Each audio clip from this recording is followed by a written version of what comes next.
আলাইকুম। এই যে রাস্তার পাশেই হঠাৎ করে একটা অ্যাক্সিডেন্ট হয়ে হুন্ডাটা এখানে পড়ে আছে। মানুষটাকে মনে হয় মানুষ নিয়ে গেছে হসপিটালে, বাট খুবই দুঃখজনক বিষয় হচ্ছে যে মেইন রোডের পাশেই এখানে বিদেশের বাড়িতে কেউ অ্যাক্সিডেন্ট হলে আসলে কেউ কাউকে তোলে না বা ধরে না। পরবর্তীতে অ্যাম্বুলেন্স আসে, এখানে অ্যাম্বুলেন্স এসে এই মানুষটিকে নিয়ে গেছে। আসলে কেউ দেখে নাই, যেহেতু একদম চিপার মধ্যে খুব গহীন জঙ্গলের পাশেই। আমার কাছে মনে হয় যে মানুষটিকে তারা গুরুতর অবস্থা খারাপের কারণে মনে হসপিটাল নিয়ে গেছে আর কি। আমি যদি এরিয়াটা একটু দেখাই, এই যে দেখুন এখানে আমি আসলে খুব গহীন জঙ্গল সিস্টেম। আমি এখান দিয়ে জব থেকে বাসায় যাওয়ার সময় এটা দেখি, দেখার পরে সাথে সাথে আপনাদের সাথে শেয়ার করি আর কি। আসলে বিষয়টা হচ্ছে এই দেশে যারাই অ্যাক্সিডেন্ট করে বা কোনো সমস্যা হইলে কেউ তার গায়ে হাত দিব না বা তারা ধরবো না যতক্ষণ পর্যন্ত অ্যাম্বুলেন্স বা সরকারি লোক না আসে, ঠিক আছে? এই দেখেন হুন্ডার জায়গায় হুন্ডা পড়ে রয়েছে, আশেপাশে শত শত মানুষ যাচ্ছে বা দেখছে, কেউ এটাকে টাচ করবে না বা ধরবো না, ঠিক আছে? এটাই সেফটি। এখানে মানুষ আসবে, অ্যাম্বুলেন্স আসবে, সবাই আসবে, শুধু সরকারি লোক ছাড়া কেউ টাচ করবে না আর কি, ধরবে না। সেটা খুব সুন্দর একটা সিস্টেম বা সুন্দর একটা ভালো একটা আইন। কারণ এই দেশে এখানে কিছু দেখা যায় না, বাট এমন এমন জায়গায় সিসিটিভি আছে যেটা আপনি কল্পনার বাইরে। পুরো ফোকাস করতেছে, আমি ভিডিও করতেছি, আমাকেও দেখতেছে, বাট আমি তো আর কোনো খারাপ কিছু করতেছি না। আমি যা আপনাদের সাথে শেয়ার করতেছি যে হুন্ডাটা এখনও ভালো অবস্থানে আছে, কিন্তু কিছু হয় নাই মনে হয়, কিন্তু মানুষটা নাই আর কি।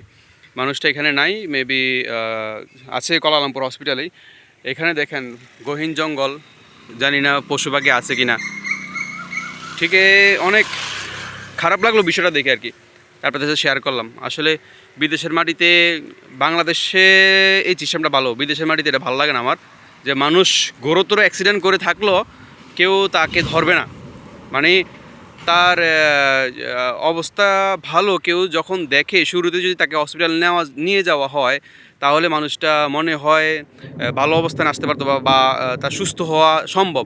কিন্তু যতক্ষণ পর্যন্ত অ্যাম্বুলেন্স আসে, অ্যাম্বুলেন্স আস্তে আস্তে মানুষের পরিস্থিতি খুব খারাপ হয়ে যায়, ঠিক আছে? এটা আসলে বিদেশি বাড়ির সিস্টেমটা ভালো লাগে না। দুবাইতে ভালো, যেহেতু সিস্টেম আইন আছে, কিন্তু সাথে সাথে হেলিকপ্টার চলে আসে, মুহূর্তের মধ্যে মানুষকে হসপিটাল নেওয়ার সম্ভব। কিন্তু এই দেশে তো সম্ভব না, বা বাংলাদেশেও সম্ভব না। তাই সাথে সাথে যেই থাকে পাশে তাকে শুরুতেই হসপিটাল নেওয়া উচিত। গহীন জঙ্গলের মাঝে এই ভিউটা দেখুন। আর ভিডিওটি শেয়ার করে দিবেন। জানি না কার ভাই, কার ছেলে বা মেয়ে যে হয়েছে অ্যাক্সিডেন্টটা, ভিডিওটা শেয়ার করে সবাইকে দেখার সুযোগ করে দিবেন, কেমন? আমি চাই ভিডিওটি সবাই দেখুক, বা যদি কোনো, এখানে অনেক বাংলাদেশিরও হুন্ডা চালায়, সো বেশিরভাগ বাংলাদেশি মানুষরাই অ্যাক্সিডেন্ট করে আর কি। তাই আমি ভিডিওটা করছি যে যদি কোনো বাংলাদেশি ভাই অ্যাক্সিডেন্ট হয়ে থাকে বা কোনো বাংলাদেশি ভাই এর শিকার হয়ে থাকে, তাহলে ভিডিওটা শেয়ার করলে অন্য বাংলাদেশি ভাইয়েরা দেখবে বা শুনবে আর কি, বুঝবে এখানে এই অবস্থায় পড়ে রয়েছে আর কি। যদি কেউ চিনে তাকে বা হুন্ডার নাম্বারটা, আমি যদি প্লেট নাম্বার দেখাই তাহলে মনে বুঝবেন। আমি প্লেট নাম্বারটা দেখাই, প্লেট নাম্বারটা জুম করে দেখাই। প্লেট নাম্বারটা এই যে দেখা যায় না, আমি কাছে গিয়ে যাওয়া যায় না, একটা বেশি লাইন আছে, বেশি দূরত্ব করা যাবে না বা বেশি কাছেও যাওয়া যাবে না। হ্যাঁ, এখানে বাংলাদেশিরা অনেক বেশি হুন্ডা চালায়, তাই মনে হয় কোনো বাংলাদেশি অ্যাক্সিডেন্ট করে হুন্ডাটা এখানে পালাই দিয়ে গেছে। ভিডিওটি শেয়ার করে দিবেন যাতে সবাই দেখে বা বুঝে, বাইটিকে খুঁজে পায় বা বাইটির সন্ধান পায়।